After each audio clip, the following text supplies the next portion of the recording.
बिस्मिल्लाहिर्रहमानिर्रहीम। पाकिस्तान एक खौफनाक तसादम की तरफ जा रहा है, जिसकी सबसे बड़ी मिसाल ये है कि पाकिस्तान में कोई भी इदारा पाकिस्तानी अवाम और पाकिस्तान के इंसानी हकूक़, पाकिस्तान के जो बुनियादी हकूक़ हैं उनको तहफ़्फ़ुज़ करने के लिए कोई भी इदारा नहीं रह गया है। इसकी बड़ी मिसाल ये है कि आपको चंद दिन पहले एतजाज़ हसन साहब ने एक दरख्वास्त दी थी सुप्रीम कोर्ट ऑफ पाकिस्तान में, जिसमें आज़म ख़ान और जिसमें सदाकत अब्बासी और जिसमें मिसिंग पर्सन के बारे में बताया गया था कि इनको कौन उठाने वाला है और क्यों उठा रहा है, उसके बारे में दरख्वास्त दी थी। लेकिन काजी फैज़ ईसा, आप सबको पता है, अब कोई डक्की चुप्पी बात नहीं। मैं तो तकरीबन 4-6 महीने से यही कह रहा हूँ कि ये बंदा जो है ना पाकिस्तान में चीफ जस्टिस बनने के लिए किस तरह के हरबे इस्तेमाल कर रहा है, और जब बन जाएगा तो ये इस्टेब्लिशमेंट का और नवाज शरीफ का ख़ास बंदा होगा।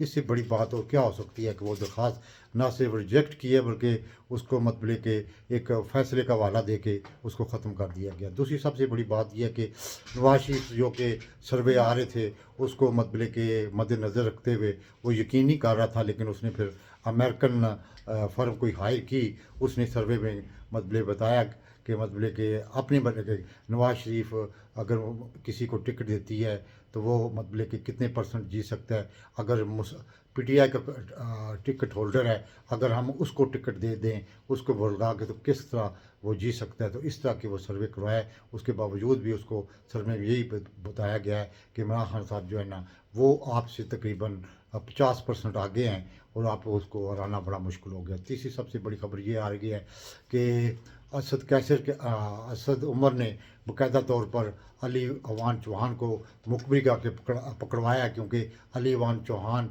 और असद उमर का तकरीबन चार महीने से मुसलसल अंदरूनी खाने रब्ता था। आखिर क्या वजह हुई कि एक साफ़ी ने आज बांडा फोड़ दिया है कि ये मतलब के असद उमर की मुखबिर पर अली अवान को उठा लिया गया है। इससे बड़ी और क्या मिसाल होती है कि आज ही मतलब कि इसीलिए कि असद उमर के बारे में आपको पता है कि जो पाकिस्तान मेरा पाकिस्तान का गाना गाता है, पता नहीं क्या नाम है उसका, जो इमरान खान का दोस्त भी है, उसने भी कहा था कि ये ISI का मुखबिर है। तो इससे ज़ाहिर होता है कि असद उमर ने इसीलिए अपने आप को मतलब के बचा लिया है और कहा कि जी मैं सियासत से भी और मतलब के आइंदा के लिए मतलब कि तौबा करता हूँ। तो इससे ज़ाहिर होता है कि मतलब कि अभी भी जो क्रैक डाउन शुरू होने वाला था और वो इमरान खान साहब को मज़ीद मतलब के तंग करने के लिए, टार्चर करने के लिए, ब्लैकमेल करने के लिए ये सब कुछ जो ड्रामा शुरू कर दिया गया उनकी बीवी के बारे में, वो आपने टीवी पे देख लिया होगा। सलीम साफ़ी के साथ वो जो इंचार्ज था बरिंगाला का, शाह साहब,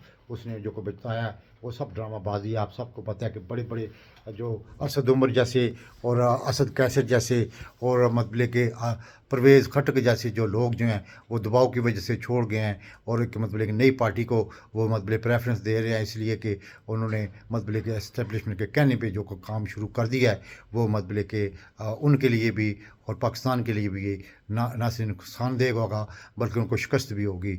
और चौथी सबसे बड़ी खबर ये आ रही है कि इमरान खान साहब से तकरीबन 3-4 दिन पहले को रब्ता किया गया है और इमरान खान साहब ने फिर उनको साफ इनकार कर दिया है। उन्होंने कहा कि मैं मर तो सकता हूँ लेकिन मैं कोई डील नहीं कर सकता। मैं मुल्क छोड़ने को तो क्या, मैं इस अडयाला जेल में तकरीबन आप मुझे 100 साल तक रखेंगे तब भी मैं मतलब कि पाकिस्तान को छोड़ने के लिए तैयार नहीं होऊंगा। आप जो मर्ज़ी कर लें मुझे, वैसे ही मेरी पार्टी को आपने मुंतशर कर दिया है, वैसे ही मेरे बंदों को वरगला के ले जा रहे हैं, वैसे ही आप मतलब कि उनको 9 मई का एक बहाना बना के अभी 850 कारकुनों की जो लिस्ट GHQ से मतलब कि SHO को दी गई है। तो ये इसके बावजूद भी मैं मतलब कि किसी सूरत पे मर तो सकता हूँ, आपसे डील नहीं करूँगा। मैं इस मुल्क की मिट्टी को छोड़ने के लिए किसी सूरत भी तैयार नहीं हूँगा। इस वक्त पाकिस्तान का निज़ाम, पाकिस्तान की इस्टेब्लिशमेंट और मतलब कि पाकिस्तान का सिविल निज़ाम तो टोटली तौर पर नंगा होकर खड़ा हो गया है। बल्कि उसने जो कच्छा पहना हुआ था वो भी उतर गया और अब सड़कों पे वो नाच रहा है, लेकिन उस پہ لوگ تھو تھو کر رہے ہیں، اس لیے کہ یہ آپ کیا سمجھتے ہیں کہ بچے جو پاکستانی جو ہیں وہ عام بھیڑ بکریاں ہیں، پاکستانی وہ عام جانور ہیں، پاکستانی وہ عام جو ہیں جدھر آنکیں گے ادھر ہو جائیں گے. آپ لوگ سمجھدار ہیں، لوگ اچھے برے کی تمیز کر سکتے ہیں. آپ سوشل میڈیا دیکھ سکتے ہیں، لوگوں کے تاثرات دیکھ سکتے ہیں. کامران خان جو کہ آپ کا اپنا ایجنٹ ہے، وہ اس نے بتایا کہ عمران خان صاحب کی مطلب کہ پاپولیرٹی 74% ہے اور مسلم لیگ کی 21% ہے. اب مسلم لیگ کا سربراہ جو کچھ بھی مطلب کہ لوگوں کو مطلب کہ ایک پی ڈی ایم کی طرح کا اتحاد بنا رہا ہے، وہ بھی سب کے سامنے ہے کہ اس کو کہا گیا کہ آپ اکیلے کچھ نہیں کر سکتے، اتحاد بنائیں تاکہ ہم مطلب کہ لوگوں کو کہہ سکیں گے اتحاد کی سیٹیں ہیں. تو اس لیے اب جو کچھ بھی ہو رہا ہے سلسلہ مافیا کے سردار کو جو ایگریمنٹ کیا گیا ہے اس رجیم چینج کے DGI SI نے اور آصف منیر نے، اس کو پائے تکمیل کرنے کے لیے پاکستان کی سولیڈیرٹی، پاکستان کی اکانمی، پاکستان کے غریبوں کے حقوق، پاکستان کے ریاست کے حقوق، آئین کے حقوق وہ خب معطل ہو چکے ہیں. اللہ تعالیٰ پاکستان کا حامی و ناصر ہے. پاکستان زندہ باد.